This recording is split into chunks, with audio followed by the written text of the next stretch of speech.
Hello good morning everyone. Welcome back to studio.com। आज हम cover करेंगे 13 जुलाई करंट अफेयर्स। चलिए वीडियो को स्टार्ट करते हैं।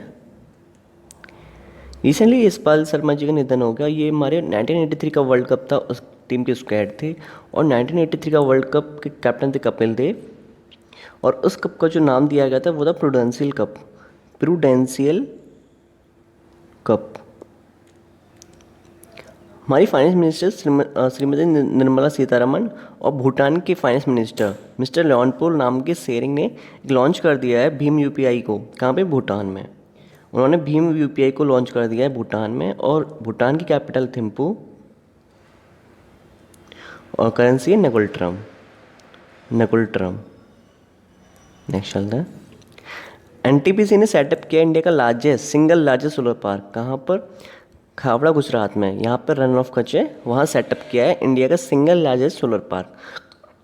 और इसकी कैपेसिटी कितनी होगी? 4750 मेगावाट। उससे पहले एनटीपीसी इंडिया का largest solar floating solar plant लगा रही है। कहाँ पे? सिमाद्री थर्मल पावर प्लांट, जो कि आंध्र प्रदेश में, ये 10 मेगावाट का है। और 100 मेगावाट का फ्लोटिंग सोलर प्लांट लगा रही है। कहाँ पे? रामागुंडम में। और ये रामागुंडम का है तेलंगाना में। और एनटीपीसी ने अपना टारगेट रखा है कि 2032 तक 60 गीगावाट रिन्यूएबल एनर्जी की कैपेसिटी से बिल्डिंग करेगा और इतना सेटअप करेगा। नेक्स्ट चलते हैं।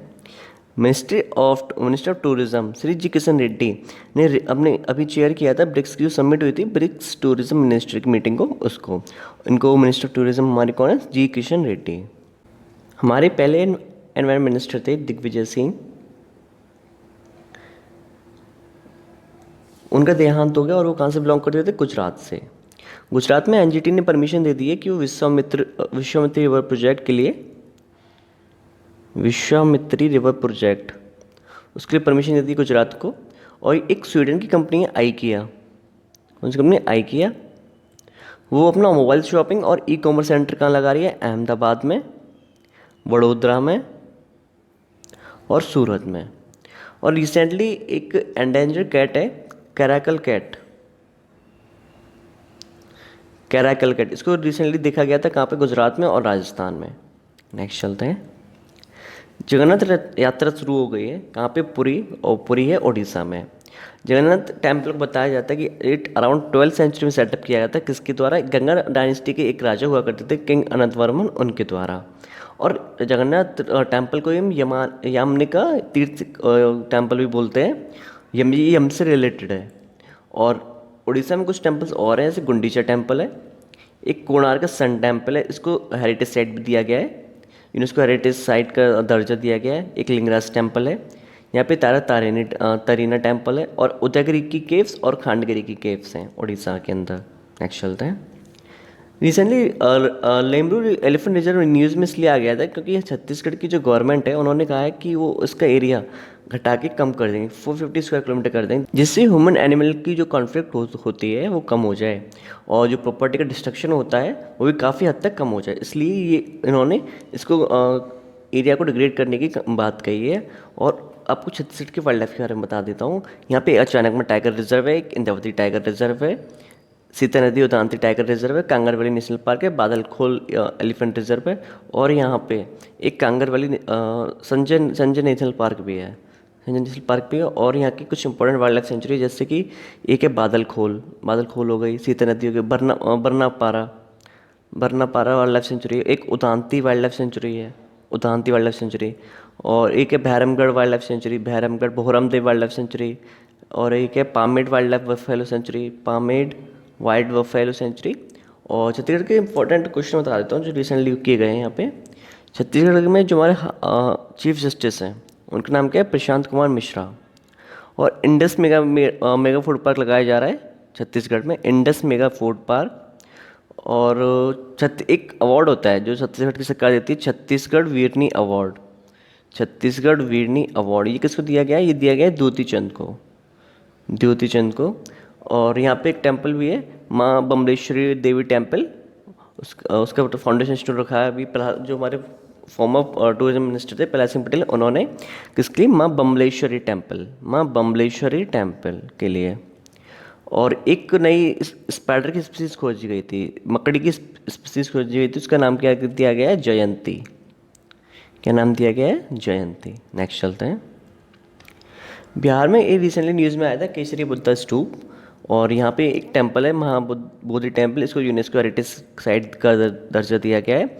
एक है नालंदा महावीरा स्तूप, और उसको भी यूनेस्को हेरिटेज का दर्जा दिया गया है। और यहाँ पे एक फोर्ट और है, Rohtasgarh fort. Punjab central university के साइंटिस्ट हैं, उन्होंने काफ़ी अराउंड 4 डिकेड्स के बाद कोई स्पीसीज खोजी है प्लांट की, उसका नाम दिया गया है ब्रायम भारतेंसिस। ये भारतेंसिस इसलिए दिया है क्योंकि इंडिया के साइंटिस्ट ने खोजा है। ये एक rare dark green plant species है, और ये कहाँ मिली है? अंटार्कटिका में। अंटार्कटिका के पास एक जगह है लार्सेमन हिल्स, जो वहाँ पे मिली है। और कहाँ है ये? अंटार्कटिका में हमारा जो रिसर्च स्टेशन है भारती, उसके पास मिली है, लार्सेमन हिल्स में। उससे पहले इंडिया के 2 रिसर्च स्टेशन और हैं। एक है दक्षिण गंगोत्री, और पहले ये पहला था, और सेकंड था हमारा 1989 में मैत्री। उसके 2012 में हमने सेटअप किया था, जो अभी काफ़ी ऑपरेशनल है। यहाँ पे हमारी काफ़ी सारी रिसर्च होती रहती है भारतीय में। और सेकंड था हमारा मैत्री रिसर्च स्टेशन, जो कि अंटार्कटिका में है। नेक्स्ट चलते हैं। महमूदुल्लाह जो बांग्लादेश के क्रिकेटर थे, उन्होंने संन्यास ले लिया है। और इस साल जो मई का प्लेयर ऑफ द मंथ रहा था, आईसीसी प्लेयर ऑफ मंथ, वो थे मुशफिकुर रहीम। इंडिया और बांग्लादेश के बीच में एक सड़क स्टार्ट की गई थी, स्वाधीनता सड़क। स्वाधीनता सड़क इंडिया बांग्लादेश में शुरू की गई क्योंकि बांग्लादेश की आज़ादी के 50 साल पूरे हो गए हैं। और ये कहाँ से कहाँ चलेगी?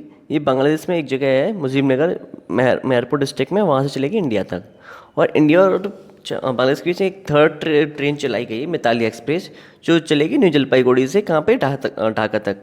और एक ब्रिज बनाया गया है, मैत्री ब्रिज, जो इंडिया और बांग्लादेश के बीच में। ये इसकी जो लेंथ है वो है 1.8 किलोमीटर, और ये फैनी नदी पे बनाया गया है। किस नदी पे? फैनी नदी पे बनाया गया है। ये त्रिपुरा के सबरूम को जोड़ेगी बांग्लादेश के रामगढ़ से। कहाँ से? त्रिपुरा के सबरूम से बांग्लादेश के रामगढ़ से। और बांग्लादेश में हमारे एम्बेसडर कौन है? विक्रम दोरई स्वामी। और बांग्लादेश के साथ हम 3 एक्सरसाइज करते हैं। एक करते हैं संप्रति एक्सरसाइज, बोंगो सागर एक्सरसाइज, और एक है म्यानामती मैत्री एक्सरसाइज। नेक्स्ट चलते हैं। ट्विटर ने अपना रेसिडेंस ग्रीवेंस ऑफिसर इंडिया में किसको नियुक्त किया है? विनय प्रकाश। रिसेंटली ट्विटर के साथ अभी काफ़ी कंट्रोवर्सी चल रही थी, तो उसके चलते उन्होंने अपने जो इंडिया के आईटी नॉर्म्स हैं उनको फॉलो करते हुए एक रेसिडेंस ग्रीवेंस ऑफिसर को सेटअप करने का डिसीजन लिया है। और ये किसको बनाया गया है? विनय प्रकाश को। और ट्विटर के सीईओ कौन है? Jack Dorsey. और हमारे जो नए इलेक्ट्रॉनिक एंड आईटी मिनिस्टर बनाए गए हैं वो है अश्विनी वैष्णव, और इनको रेलवे मिनिस्ट्री का भी कार्यभार दिया गया है। और ट्विटर ने लॉन्च किया था एक अपना आर्ट हाउस, जो जो हमारे इंडिया के आर्टिस्ट हैं उनको एनकरेज करने के लिए। और उन्होंने स्टार्ट किया था एक campaign, there is help. Malala day ये मनाया जाता है 12 जुलाई को यूएन के द्वारा। ये पाकिस्तान की सोशल रिफॉर्मर थी, इन्होंने वीमेन एजुकेशन के लिए काफ़ी सारे काम किए थे, और इनको 2014 में नोबेल प्राइज़ भी दिया गया था। और ये नोबेल प्राइज़ जीतने वाली पाकिस्तान की सेकंड पर्सन थी। और इनको कौन सा नोबेल दिया गया था? Nobel peace prize. इनकी एक ऑटोबायोग्राफी है, आई एम मलाला। और 2014 में इंडिया के उनको भी मिला था, कैलाश सत्यार्थी को, उनको भी नोबेल दिया गया था। और जो पाकिस्तान के पहले जिसको नोबेल मिला था वो थे वहाँ के एक फिजिक्स के बहुत बड़े साइंटिस्ट थे, फिजिसिस्ट थे अब्दुल सलाम। उनको पाकिस्तान की तरफ से पहला नोबेल प्राइज़ मिला था। इनकी स्टोरी ये थी कि इनको जो तालिबान है उन्होंने सिर में गोली मार दी थी, लेकिन किस तरह से बच गई। उसके बाद भी हार नहीं मानी, और वीमेन एजुकेशन के लिए फिर भी काम करते रहे। इसलिए इनका डे मनाया जाता है 12 जुलाई को, किसके द्वारा? यूएन के द्वारा। नेक्स्ट चलते हैं। WWF wild life fund for nature और यूएनईपी ने एक रिपोर्ट रिलीज करी है, a future for all, the need for human wild life को एग्जिस्टेंस। यूएनईपी के डायरेक्टर जनरल हैं वो है इंगर एंडरसन, और वो कहाँ से बिलोंग करते हैं? डेनमार्क से। और यूएनईपी का जो हेडक्वार्टर है वो नैरोबी में, नैरोबी कैपिटल है केन्या की। और यूएन हैबिटेट का हेडक्वार्टर कहाँ है? नैरोबी में। और world wild life fund for nature का हेडक्वार्टर कहाँ है? ग्लैंड, जो कि स्विट्जरलैंड में है। आईएनएस तब रिसेंटली गया था, कहाँ पे? इंडिया और इटली के बीच में एक्सरसाइज हुई है टायरेनियन सी में, वहाँ पर एक फ्रंटलाइन फ्रिगेट एक्सरसाइज थी। इटली ने रिसेंटली ज्वाइन कर लिया है इंटरनेशनल सोलर अलायंस को, जिसका हेडक्वार्टर गुड़गांव में है। और इटली में हमारे एम्बेसडर अभी कौन है? नीना मल्होत्रा। और इस साल G20 समिट कहाँ हुई थी? रोम, जो इटली की कैपिटल है। और इटली ने जीत लिया है यूरो चैम्पियन लीग। और उन्होंने किसको हराया था फाइनल में? इंग्लैंड को हराया था। और इटली के पीएम कौन है? मारियो ड्रागी। और इटली इंडिया में ना एक मेगा फूड पार्क लगा रहा है, तो गुजरात में एक डिस्ट्रिक्ट है, महसाना डिस्ट्रिक्ट, वहाँ पर। ID turbulence system aware platform में पहला मध्य पूर्व का पहली एयरलाइन जिसने ज्वाइन किया है वह कतर एयरवेज। कतर की कैपिटल दोहा। और इस साल 2022 का फुटबॉल वर्ल्ड कप कहाँ खेला जाएगा? दोहा में। और आईआईटी का हेडक्वार्टर का है मॉन्ट्रियल में। और दोहा कतर में हमारे एम्बेसडर कौन है? दीपक मित्तल। नेक्स्ट चलते हैं। 2021 के लिए जो academy of motion picture arts and science है उसमें इंडिया के सिर्फ एक एक्टर को शामिल किया गया अराउंड इन 395 इन्वाइटीज़ में। तो वो कौन है? विद्या बालन। और इनके मेंबर्स में शामिल हैं एकता कपूर, शोभा कपूर। मतलब टोटल इंडिया के 3 लोग हैं, लेकिन एक्टर जो है उसमें सिर्फ विद्या बालन है। और गुलबर्ग में जो जम्मू कश्मीर है उसकी जो फायरिंग रेंज है उसका नाम रखा गया विद्या बालन के नाम पर। कहाँ पे? गुलमर्ग जो कि जम्मू कश्मीर में है, वहाँ पे एक फायरिंग रेंज है उसका नाम दिया गया विद्या बालन के नाम पर। एक आरसीसी ब्रिज बनाया गया है मकरू नदी पर, और ये कहाँ पर है? मणिपुर में। इन्होंने 3 ऐप और लॉन्च करी हैं। एक है एम पेंशन ऐप, एक है मोमा ऐप, MHIM मीम ऐप, और एक है और इन्होंने स्टार्ट किया था एक campaign, war on drugs campaign. यहाँ पे एक स्कीम चलाई जा रही है वन धन विकास योजना, वन धन विकास योजना। और यहाँ पे फेस्टिवल मनाया जाता है, एक है cherry blossom festival, cherry blossom festival. एक फेस्टिवल होता है साइको मिरा साजिबू साजिबू चेरोबा फेस्टिवल, चेरोबा फेस्टिवल। और यहाँ के एक प्लेयर हैं मीराबाई चानू, और मीम एप्लीकेशन बना दी है किसके लिए? होम आइसोलेशन पेशेंट थे उनके लिए। और मोमा ऐप थी जो फ्रेश वेजिटेबल्स की होम डिलीवरी करने के लिए। और यहाँ पे एक पीक है जो रिसेंटली न्यूज़ में थी, Sirohi peak, Sirohi peak recently news में थी। और यहाँ के चीफ जस्टिस कौन है? पुलिगोरू संजय कुमार, पुलिगोरू संजय कुमार। और मणिपुर राज्य कब बनाया गया था? 21 जनवरी को। कब बनाया गया था? 21 जनवरी को। और यहाँ पे एक ऐप और लॉन्च करी है, एम पेंशन ऐप बता दी। और यहाँ पे एक जुको वैली, ये भी रिसेंटली न्यूज़ में आ गई थी, जो कि इसका बॉर्डर पड़ता है मणिपुर और नागालैंड के बीच में। अब नेक्स्ट चलते हैं। एक मेडिकल टेक्नोलॉजी फर्म है फ्रेंच की, उन्होंने इंस्टीट्यूट गॉर्जियस लॉपेज है, उन्होंने फैसिलिटी लगाई है चैयर तमिलनाडु में। किसके लिए? Flushing and preservation of organs, organ की फ्लशिंग करने के लिए, उनका प्रिजर्वेशन करने के लिए। और कई तरह के मेडिकल डिवाइसेस के मैन्युफैक्चर करेंगे और कई तरह के मेडिकल से रिलेटेड सॉल्यूशन प्रोवाइड करेंगे। ये कहाँ पे लगाई जा रही है इनकी फैसिलिटी? चैयार, जो कि तमिलनाडु में है। एयरटेल पेमेंट बैंक ने एक फीचर स्टार्ट किया है पे टू कॉन्टैक्ट। और एयरटेल पेमेंट बैंक के CEO कौन है? अनुब्रत विश्वास। और एयरटेल पेमेंट बैंक ने स्टार्ट किया था एक सेविंग अकाउंट जिसका नाम दिया गया है भरोसा। ये थे 13 जुलाई करंट अफेयर्स। मिलते हैं 14 जुलाई करंट अफेयर्स में। Thank you for watching.